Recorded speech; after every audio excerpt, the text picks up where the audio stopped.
World Financial Group offers entrepreneurs from all backgrounds the opportunity to start their own business on a level playing field. Dr. Yana Woodhouse, receiving the WCM Wall Street Pioneer Award by the United Black Wall Street of America, Inc., is one of those entrepreneurs. I see WFG and TFA as a place where African Americans with an entrepreneurial mindset can flourish. And the bonus, we help families and serve the communities across the country. To learn more about us, go to worldfinancialgroup.com.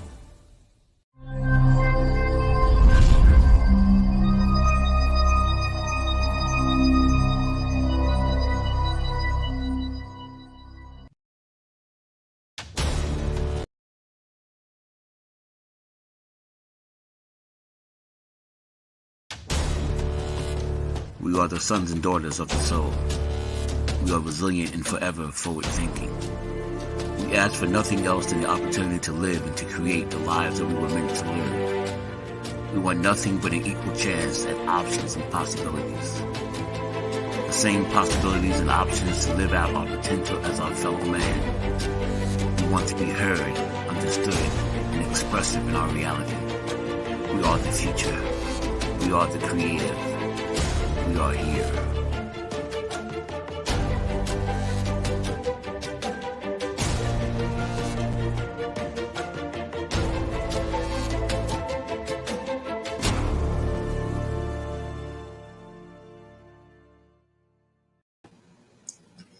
Happy Monday, everyone, and welcome to the Bold Show with me, your host, Marie Dunn.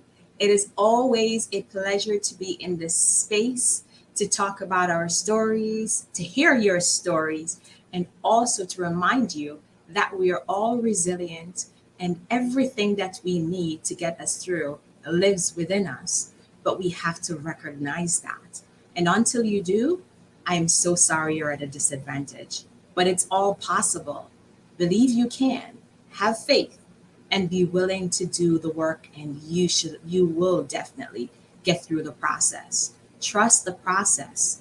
And remember, there are no shortcuts. Success, it's difficult. It's not easy. I don't care who tell you that it is easy.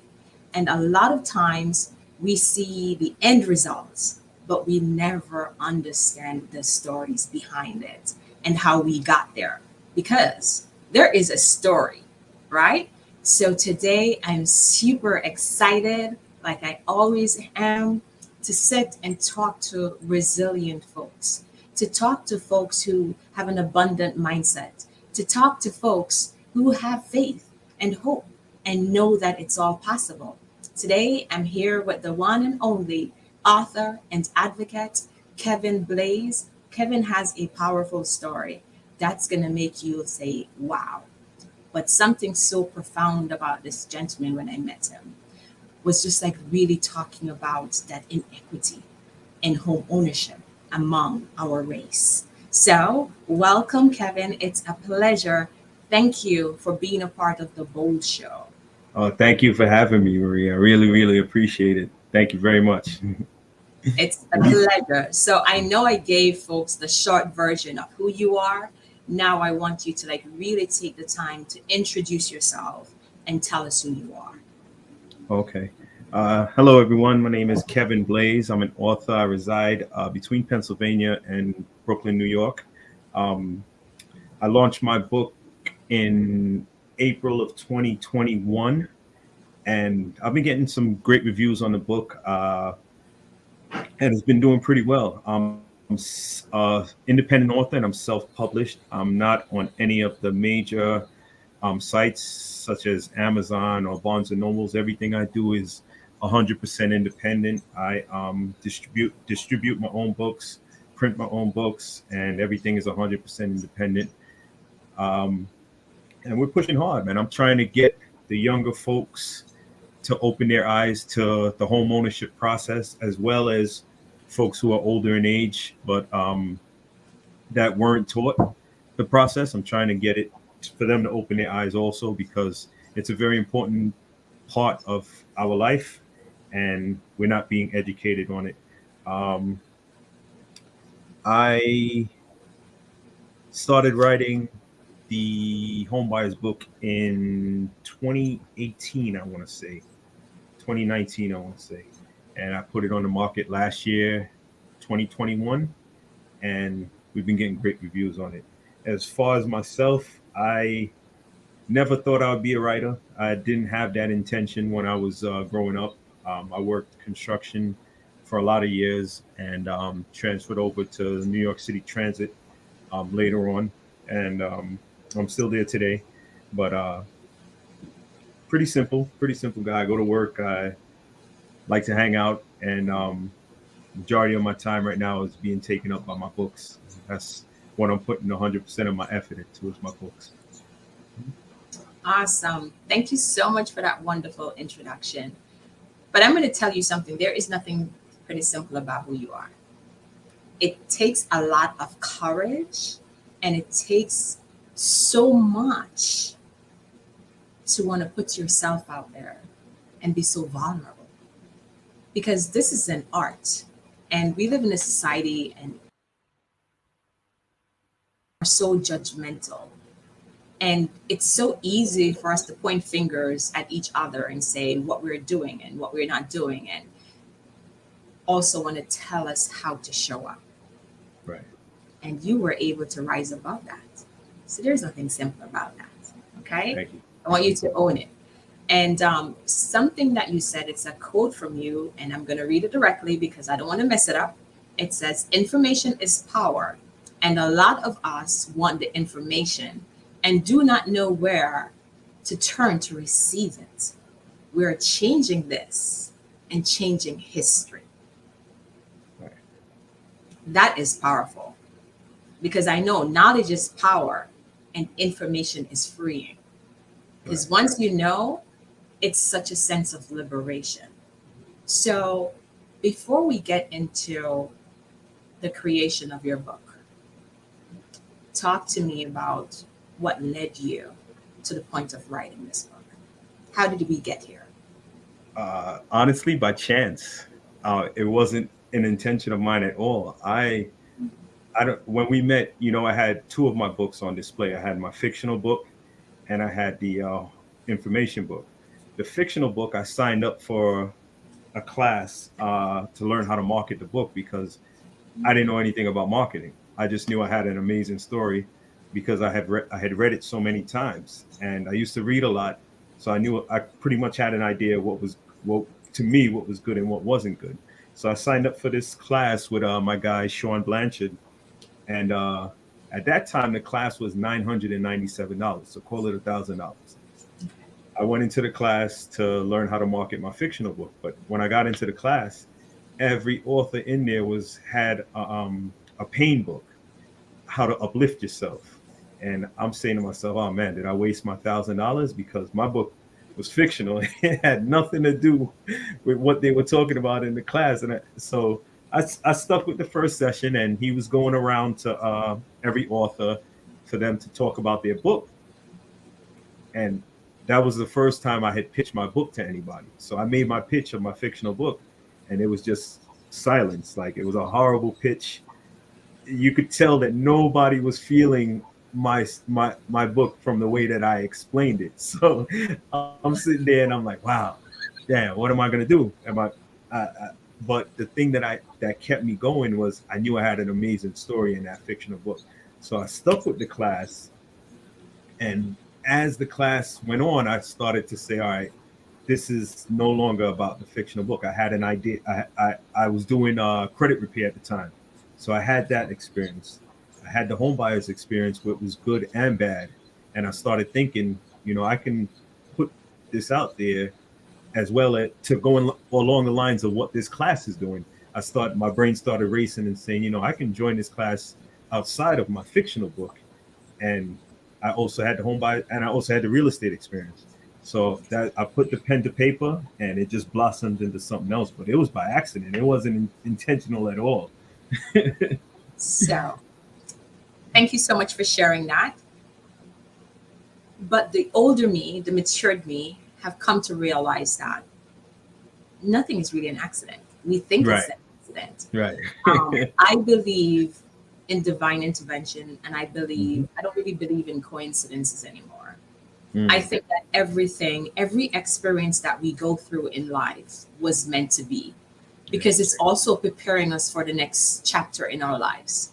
Agreed. 100%. Sometimes we talk about our past and we're like, we wish we could erase it. We wish we never have experienced it because it's so bad, it's so negative, and it was so overwhelming. But your past is necessary. Right. Without a past, you don't have a future. Right. But it's totally up to you how you want to internalize that and how you want to move past that. Mm. That's the operative word here, moving past whatever negative experience you may have had. Because I also believe that sometimes we ask God, I'm very spiritual, pardon Right. me if you're not. Sometimes we ask God and we sit and we're like, we pray and we ask Him for these things, whatever these things are. But then I think for me, it's a part of the process that you have to go through certain experiences Hmm. because He's testing you to see if, number one, if you're ready, if you're deserving, and if you can manage that success when you get there. Right. Because if you don't have that mentality, if you don't understand what it is to want, I don't think you know how to appreciate when you have. Mm. I remember coming into this country back in 2001. I kid you not. I had $20 in my pocket. $20. I was undocumented, but I had a plan, Right. and I was going to make it work. And I never gave up. Right. I knew I had to make sacrifices and I had to work hard for what it is I want. It Right. wasn't going to come overnight. But because I had that experience initially, now I know how to appreciate the value of money, the Mm. value of my time. And we're going to have more conversation about, home ownership and what that looks like and the intricate details. But what I loved about your book, I hope everybody can see it, right? Black in Yeah. America, 18 to 40 years and still no house. Why is it taking us so long? I love the simplicity of this book. When I started reading it, I was like, where was this book when I was trying to buy my house? I wish I had this book because I've it heard was that so many so much times. easier. Because, it's like literally you took away the jargon from it to make it so simple so we could understand it. Right. It was so easy for me to digest the information in here. And you walked us through from the pre-approval process up to the closing.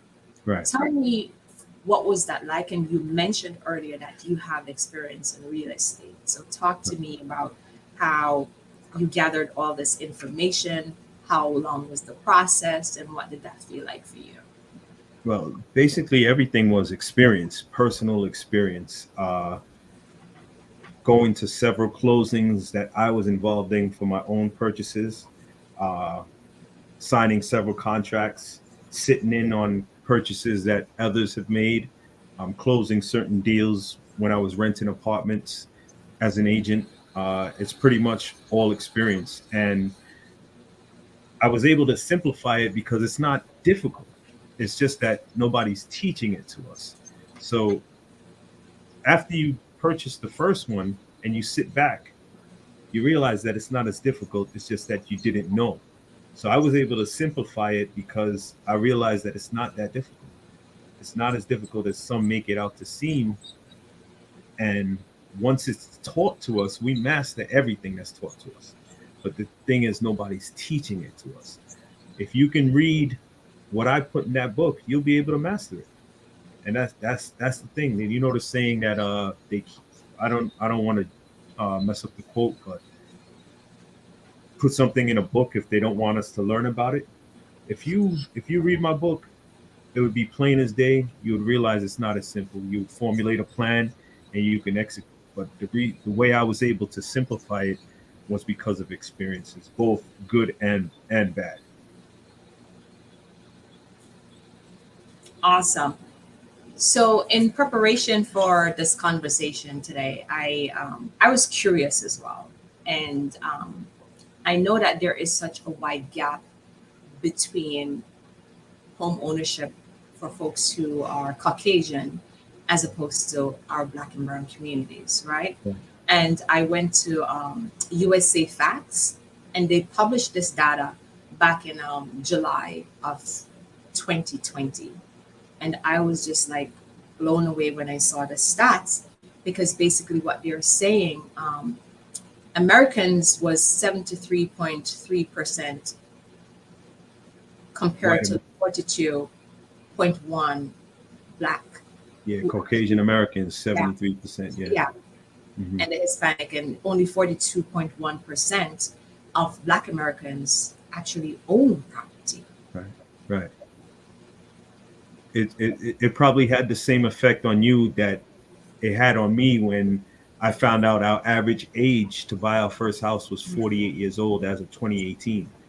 And I had already started writing the book when I found that stat out. I happened to be on YouTube, and the I don't want to misquote the name, but it's the Real Estate Agency of America, and he was talking about Black ownership, and he mentioned that stat, and I was blown away. I was like 48 years old. I included it in the book where I talk about when my father was 48 years old, he was already a grandfather. And you can get such a head start the earlier you purchase a house. So I understand 100% what you're saying about that stat blowing you away. When I think about Blacks in general, Mhm. or colored folks, and so I'm a social worker.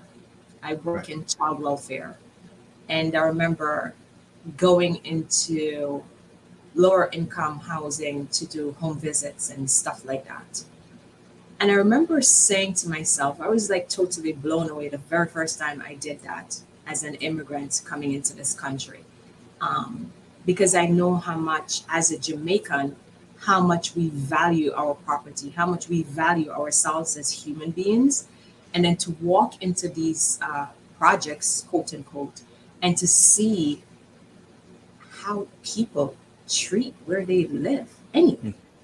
That in itself just made me think, and I did a double take, and I said to myself, where are our priorities? That was a question that I asked myself. And when are we going to realize that we have control, we have power, but we got to want it? Because I think like the systems here, I believe, and this is just my personal opinion, I feel like the system from welfare, HRA, it's an oppressive system. Okay. It's designed to keep us that way. Right. 100%. The projects itself, Yes. it was a project and it worked. Yeah. Because in America, we weren't always this way, right? Right after slavery, we built towns, we built cities, we had our own banks, we had our own insurance companies, we had property, we had land, we had farmers. And this is right after slavery. Some of these owners of these things couldn't even write English properly. They couldn't read English. But what happened was in the 60s, we got integrated into their school system. Their school system taught us to go to school and get a job, to put on a suit and tie, and that equaled success. Meanwhile, we had wealth. So we're abandoning our wealth for the suit and tie because now that's told to us that that's success. Go to school and get a job. They left out buy houses, own property, open businesses, land. They left those wealth building situations. They left those out in the go to school and get a job. So you had people leaving the South, leaving land, leaving property to the big city dream, suit and tie, and equal success. So we own more houses in the 60s than we do today. If you think about it, it's crazy. How could in the 60s we didn't have any discrimination laws protecting us? We didn't have any housing laws protecting us. So how did the people that didn't have those things, not too far removed from slavery, wasn't quote unquote educated, how were we building those cities and towns? No political help. So we were on the way up, and we got integrated, stopped, started going back down. So it's by design. It's 100% by design.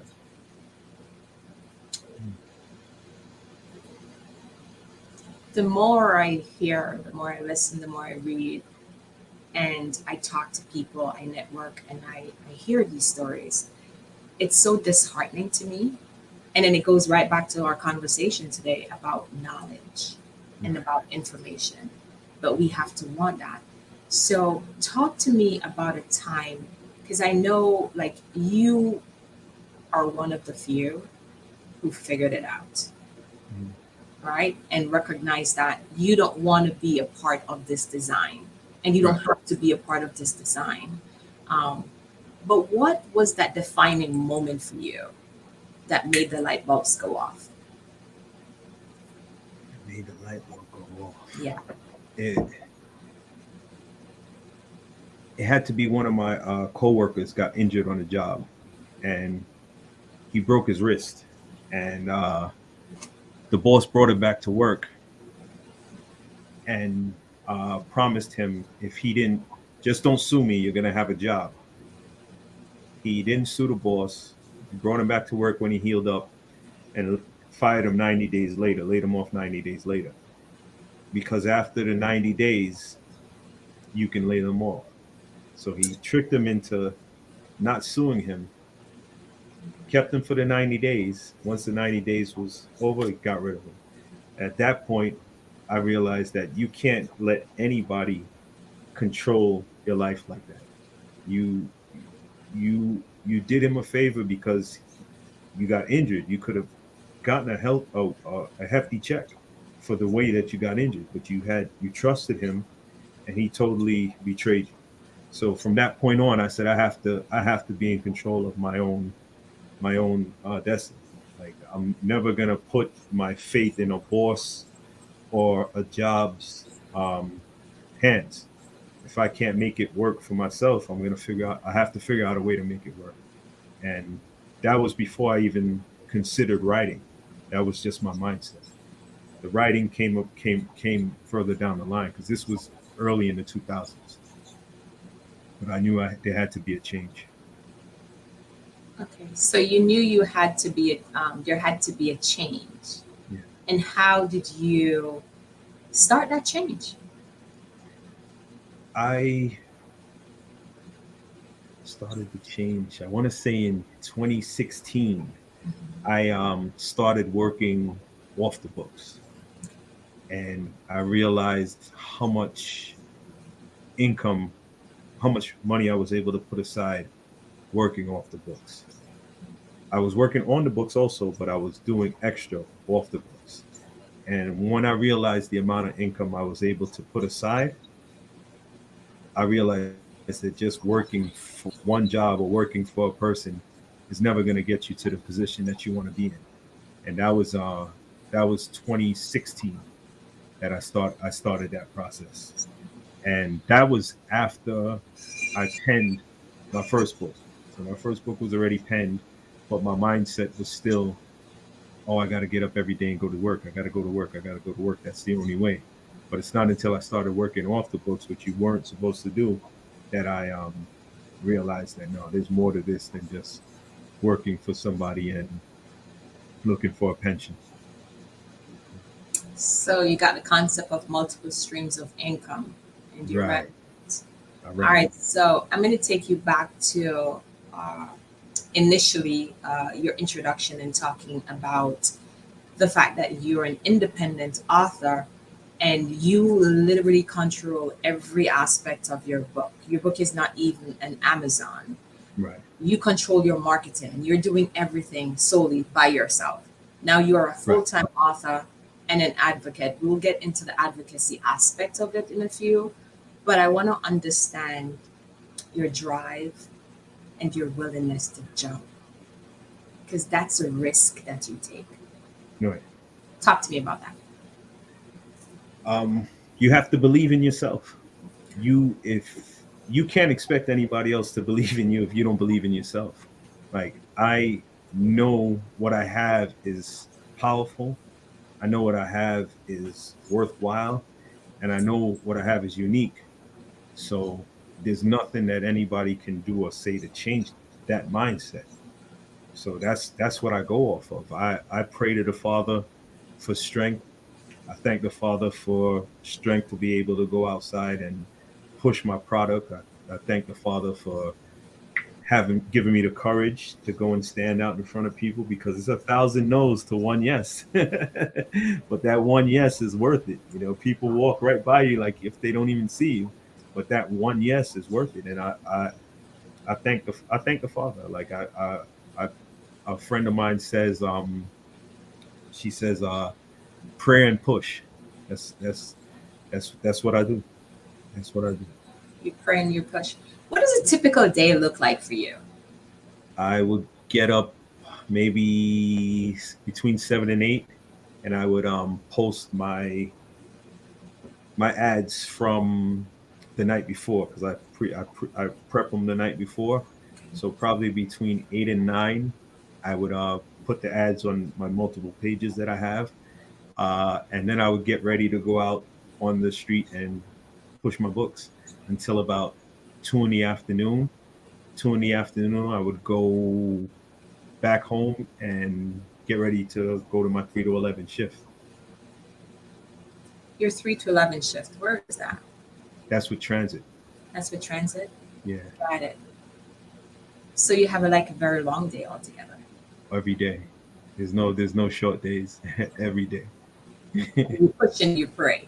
Yeah.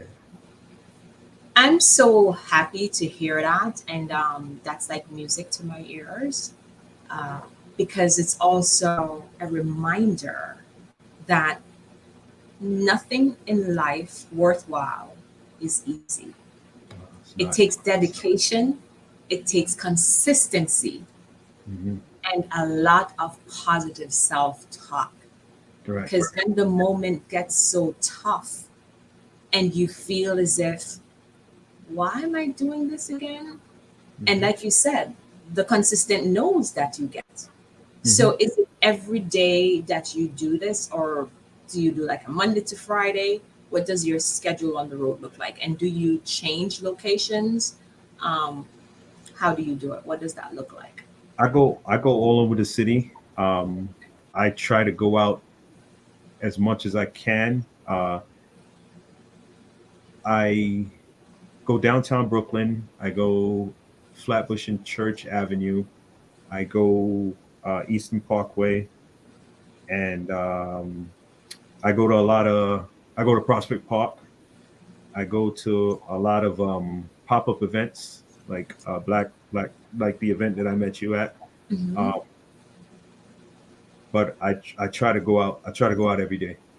I try to go out every day. And what you said is important about this talking to yourself, Mhm. because you can get all the mentorship, you can go and join all the classes, the inspirational videos, you can do all of that, but it's what you do when nobody's there. It's just you that's going to get you to the level that you want to get to. Is if you can't motivate yourself, then all the talking and all the coaching that they do is only going to take you but so far. It has to be in you to get up when you're tired to go out there. It has to be in you to when you're tired to write. It has to be in you. If it's not in you, then it's not going to happen. Nobody else can do that for you. Absolutely. What would you say is your greatest inspiration to date? Greatest inspiration to date. Mhm. Hmm. Greatest Or inspiration to date. let me rephrase that. In looking back on your journey from where you started to Mhm. where you are today, what's your biggest achievement, or what's something that you've learned that's so profound that keeps you going and that you hang on to? Something that keeps me going Yeah. is the reaction that I get from people when they read my book. Like that it not only that, when they see my book, the reaction that they get. that I get, that people give when they see my book, that definitely encourages me. The responses, the reviews that I get, that encourages me. Like I've gotten so many reviews and so many responses, and it never gets old. Like it makes me push even harder, because I know there's so much more people I can reach that haven't seen my book. But that's the motivating, something that I go to for motivation, is the responses that I have gotten. As far as inspiration, the most, I have a few people that have inspired me greatly, that still inspire me to this day. Anthony Lally, who I speak about in the Blacks in America book, Broker. He inspired me from back then, because he was at such a young age and he had purchased so many properties, owned his own brokership. But even to this day, he was over 300 pounds. Now he's in bodybuilding competitions and he's in his 40s. So from that inspiration to what he's doing now is just totally on another level. I talk about him in my book. There's another brother, Derek Grace, that he's in his mid 30s, early 30s, and he just changed my mindset totally. I signed up for a class with him for $299. It was a one-on-one session. And again, I was, trying to learn about marketing my book. I had questions for him. And right off the back, he introduced me to his printing company, saved me thousands of dollars. But aside from what he's taught me, just his mindset of, we don't need them, they need us, and we can do it together, is amazing. And for him to be so young, to have that knowledge. I tell people all the time, age is just a number, man. Wisdom can come in any age. Any age wisdom can come in. So those are two men that inspire me up until this day. They play a great role. Then I also talk about a coworker of mine, Tanaka Samuel. He's the first person that put into my mind to go and try to get an extra property to try to become a landlord. He's the first person that put it in my mind when I was young in the trade. So I've had people that I've been around and interacted with that to this day inspire me. Wow, that's profound. And I hear that you're saying it's so important for us to stay grounded. Yeah. It's so important for us to recognize that we got to make sacrifices, Mm-hmm. and we have to keep faith and hope alive, and Right. keep praying and just keep pushing, because it will happen. Um, can you describe or just tell me about a time when you felt that you wanted to give up, or it was just too much, and you were like, what is my next step? How were you able to get through that moment? And tell me about that moment. When it came to the writing, Just in general. just in general, that I wanted to Anything give that up. pops out. I can't really recall a moment when I wanted to give up. You, I have mouths depending on me, so giving up is not an option. Like it's not even a thought to give up, because when you have people depending on you, what are you going to give up? You're going to turn to them and say, I'm sorry, we can't. It can't happen. It's not gonna go on. It's not an option. Giving up was never an option. How about moments of doubt, or moments when you feel like I'm busting my ass, I'm doing all of this? And probably even like days when you're on the streets trying to sell books, and you probably make one sale, or I don't know if you have days where you don't make any sales. What does that feel like to you? And how That happens often. You get out there, and people give you discouraging words, or but you can't dwell on it. Like it happens because doubt happens, but you can't let it consume you. You have to be able to brush it off, and then you think back to what I do is I think back to the positive.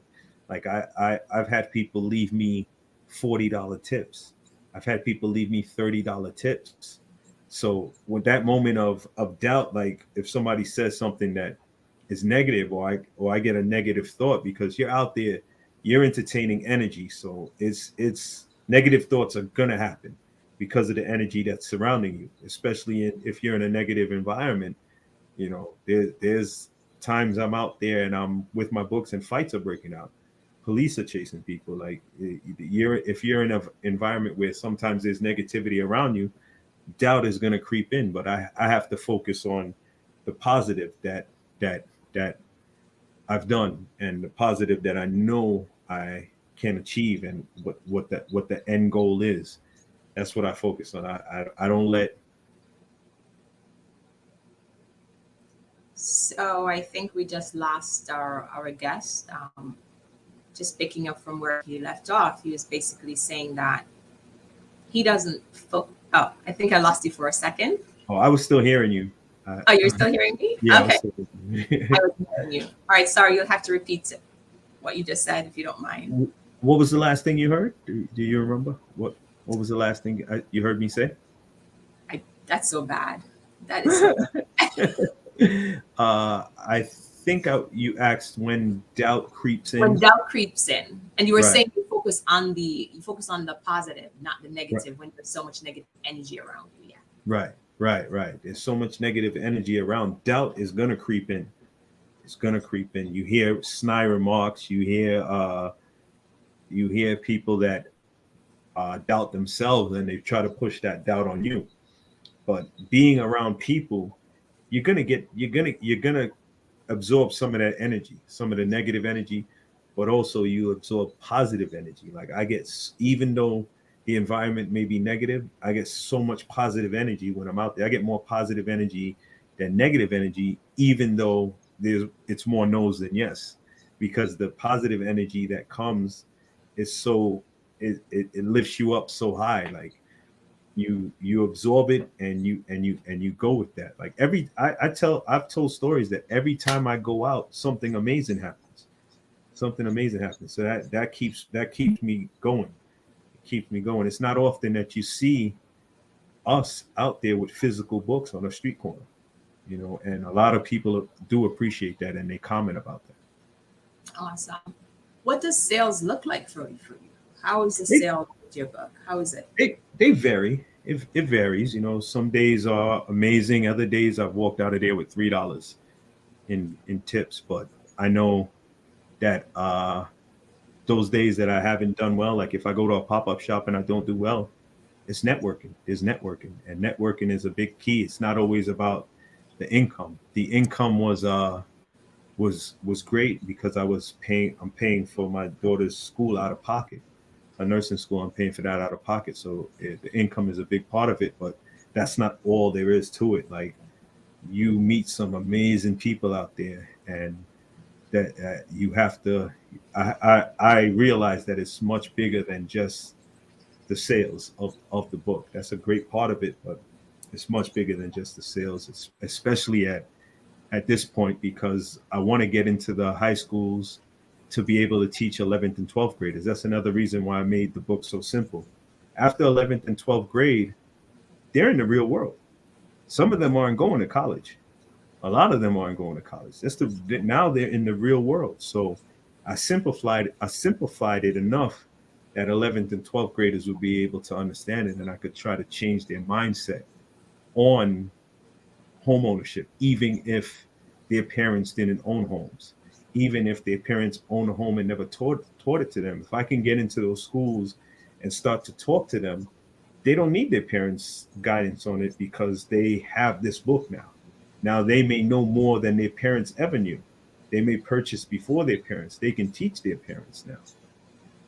So it's become a bigger mission than just the book. It's become this information has to get out there because it's detrimental. If you remember, I talk in the book about $2,000 a month rent being $48,000 in 2 years. 2 years, yeah. If I can reach high school students and let them understand those economics, then we can change their mindset. Now they realize, wait, let me stay home, let me downsize a little, let me stack some paper.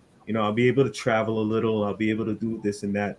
I won't be locked into paying somebody's rent and set myself back 15 years. That's the mindset I want to try to get the younger folks into. Mhm. So I'm going, one of your chapters, naysayers, because you were talking about negative energy. Something I highlighted, and it says, if you listen to naysayers, you won't accomplish anything. Even if you don't reap all the benefits of the house, your children will. And who doesn't want this for their children? That's profound, because I also believe that we're on this earth to be of service to others. Right. And our children are future men and women of tomorrow. And it's our responsibilities as adults, even if we're not a parent, to model those behaviors, to nurture that and let them understand that we are preparing them, because children, they pay attention. Children live what they learn, and they learn what they live. They see everything. When you think they're not looking, they're on the sitting, and they're like sponges. Right. They absorb everything. So why not feed them positivity? Mm-hmm. Why not feed them wealth and health? Mm-hmm. So, because it's really devastating for me when I've had the opportunity to talk to some of my youths, and I'm like, hey, so where do you see yourself? What are your plans? And some of these kids actually look at me and say they want to get an apartment in the projects. Mm. While there is nothing wrong with the projects, I'm not knocking the projects, because we have to start somewhere. Right. And I think this is like so important for me to underscore here, that at some point in our life, we may hit rock bottom. At some point in our life, we're going to have a difficult patch. At some point in our life, we're going to have to accept help. But when do we just settle for that's it? When do we start craving and become hungry for more, knowing that it's so much more to our lives than just getting up every day and just living? It has to come from within, because you're a product of your mindset. You're not a product of your environment. If your mindset is I want better, then you're going to get around people that are going to show you better. If your mindset is this is all that there is, then that's what you're going to get. And this is why reading is so important. And this is why so many people are followers, because they don't read. You become a leader, and you can lead people when you read just a little bit, because the majority of people aren't reading. If your mindset is I got to get to another level, you're going to get to that next level. If your mindset is oh, this is what it is, then that's exactly where you're going to stay. I want to touch on something that you mentioned with parents. I talk to a lot of Caribbean folk when I'm out on the street, and I talk to them about the home buying process, and I get a lot of responses from them. I have my house back home. I'm not buying a house in America. My house back home. I'm going back home. I'm going to live back home. And I understand that you want to get back home, but the kids and grandkids are not going back home with you. You need to learn this process so that you can show them what it is to survive here. Some of them have never been back home. Some of them go back home and they hate it. So they're not going with you to live back home. They're going to be here. You have to be able to show them. And, some of them disregard my talk to them, like, oh, that's their problem, which is sad. We laugh, but it's really sad that that's their mindset. But they have to understand that we have to start to think generational wise. Not everything is going to be that I'm going to reap the benefits out of.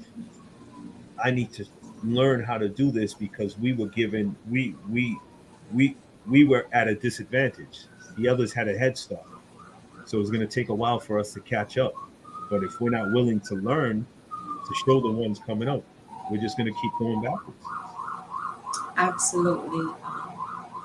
And what is your greatest achievement as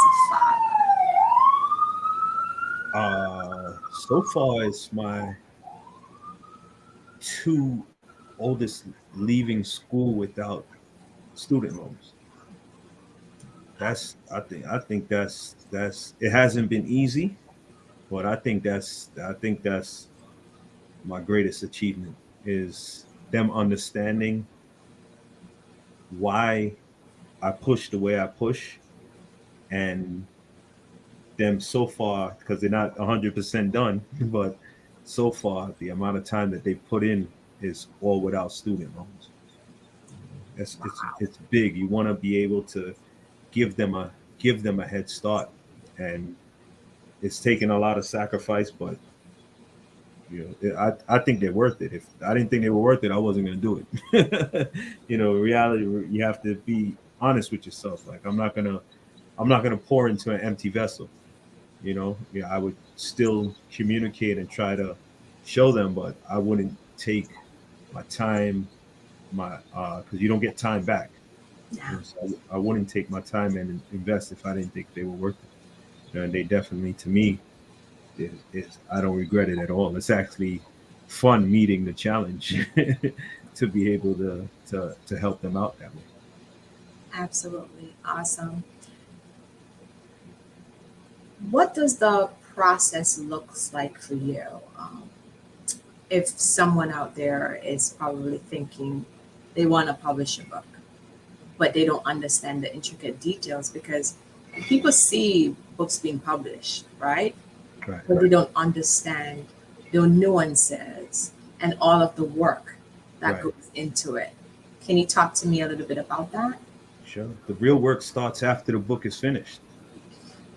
That's when the real work starts, because you have to market, you have to promote, you have to network, you have to get in front of any and everybody with your work. Like I have the luxury of talking to a lot of authors because of the route that I chose. I chose the Master P, sell your book out of your trunk, my style of doing it.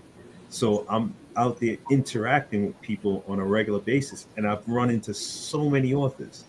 And the one common thing is that so many of them are not selling books. We have this mindset that if one person does it this way, that's going to work for everybody, and that's not actually true. The If you have 1,000 authors and all of them are selling one book, the only person making money is Amazon, because Amazon has all of them thinking that Amazon is the only way to sell your book.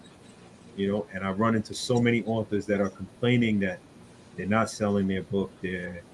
So many authors may have given up because they have a beautiful story, but they're not selling any books, and they think that that's the only way. My editor, I went through three editors. No, I went, yeah, my third editor. She doesn't edit anymore, but she's actually teaching the self-publishing process now. So I can give her information for if you wanted to share it with up and coming authors. She's amazing. I'm disappointed that she's not editing anymore, because I have some stuff coming and it took me a while to find a proper editor. But she has a program from beginning to end that she's teaching the self-publish publish method. And then I also have a book coming out that's teaching self-published authors what to be aware of with publishing companies, because there are a lot of publishing companies that are taking advantage of self-publishing authors.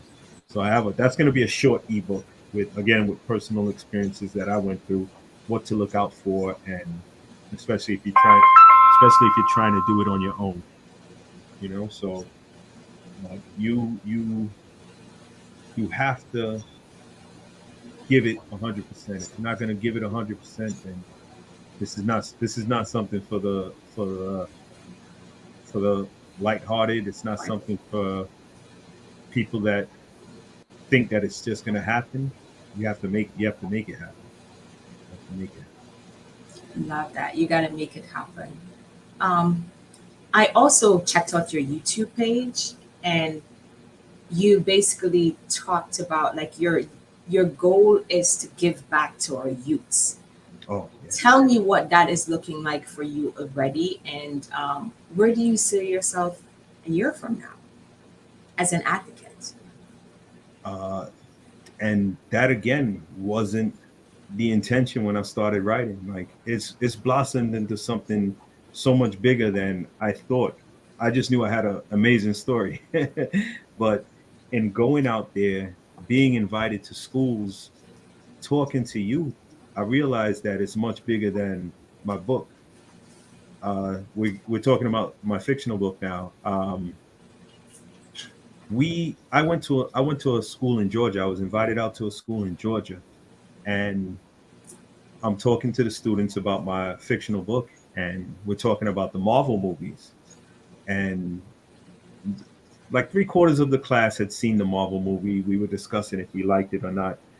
It was a Spider-Man movie. None of the students in the class knew that Spider-Man started as a comic book. They knew who Stan Lee was. They knew who the Spider-Man movies were. They didn't know that it started as a comic book. When I went to teach that class, Spider-Man had made $847 million at that time. So I asked them, who would like to make $847 million? Everybody put their hands up. Why aren't our youth being taught creative writing? It's a market that we're locked out of. We go, there's three C's. There's the consumer, the content, and the creator. The content comes from the creator, and both of those are pushed to the consumer for the consumer to consume. We're on the consumer end of it. We love to go to the movies. We love to buy the popcorn. We love to buy the soda.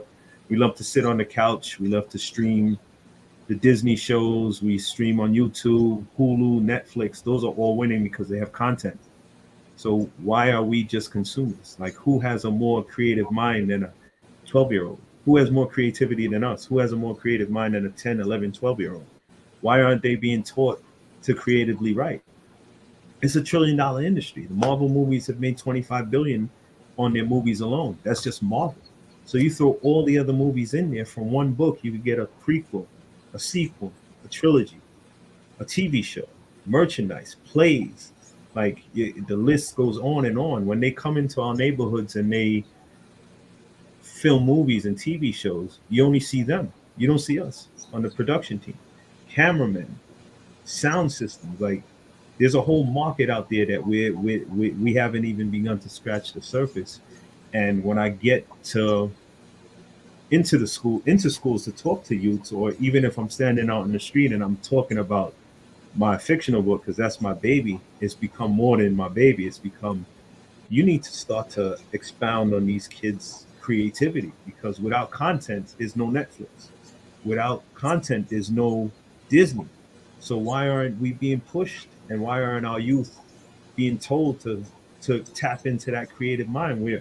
We're more than just athletes and rappers. Those are great careers, but we're more than that. If I can pay an athlete $100 million, how much am I making?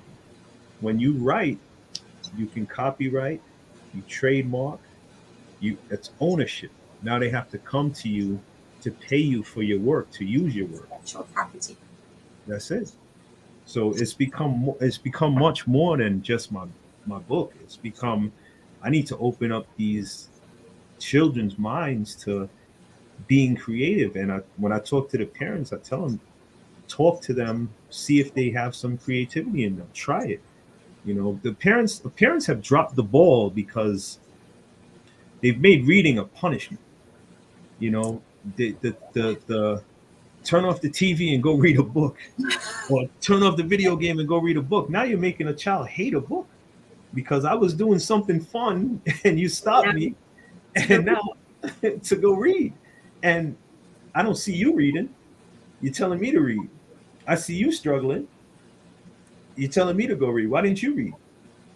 So when I talk to parents, I try to tell them you have to be more creative. One creative way that I explain to them to try to get children to read is challenge them. Find a movie that they like. See if it had a book about it first. I guarantee you the book is going to be more interesting. And then make a deal with them. If they enjoy the book more than the movie, you go out to eat, or you go to the movies or something. Like, get creative with it. But turn off the book, turn off the TV and go read a book is barbaric, man. Like you're not gonna get any results with that. Absolutely. Um, well, Kevin, it was such a pleasure having this mild conversation, mild yet so powerful conversation. Um, Thank you so much Thank you. for sharing your story. And one of the biggest takeaway for me, and I hope that my viewers will also, when they get a chance to view this, to understand the importance that of consistency, dedication, making a plan, and not giving up. You got to keep pushing even when it's so difficult. You just got to tell yourself it's okay, or reflect on a time when you had some great laughs, Mhm. whatever it is to get you through those difficult moments. Because none of us will escape those times. It's all necessary. At some points in our life, we all went through something, but you could grow through it and you learn from it. So thank you so much. It was a Thank you. pleasure. And what final words would you like to say? And also tell the viewers where they could find your books, where they could find you on social media, and any plug that you want to put out there. Just take this. We have a few more minutes before we wrap this up. Just Okay. tell the viewers what's on your mind. Okay. Touching on what you were just speaking of, never giving up, your circle means a lot.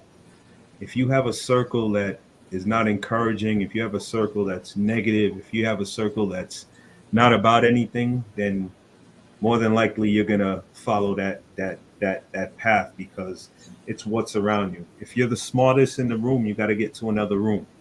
You can't have that negative energy around you. It's to trim the fat season.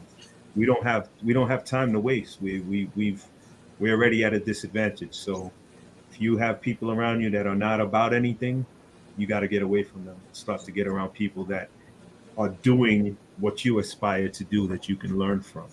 That's my advice to anybody that's trying to do better is to get around people that are doing what you want to do. What you eat is who you are, and we're not even talking about food. We're talking about your social media. We're talking about your music.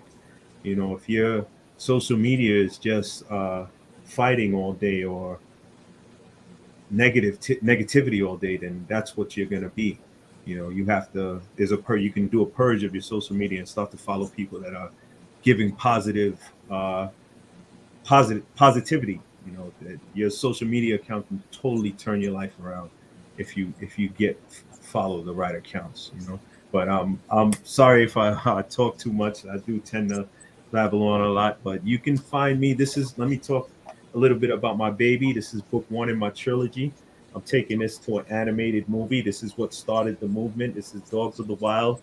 It's about dogs against wolves battling for supremacy. All the other animals join in on what side they think is going to win or what side they're forced to join in on. Takes place in a mystical forest untouched by humans. If you like action, suspense, thriller, page turner, this is going to be the next big thing. I've already finished book two. It's double the size of book number one. I've been getting some excellent reviews. We're going to take it to an animated movie.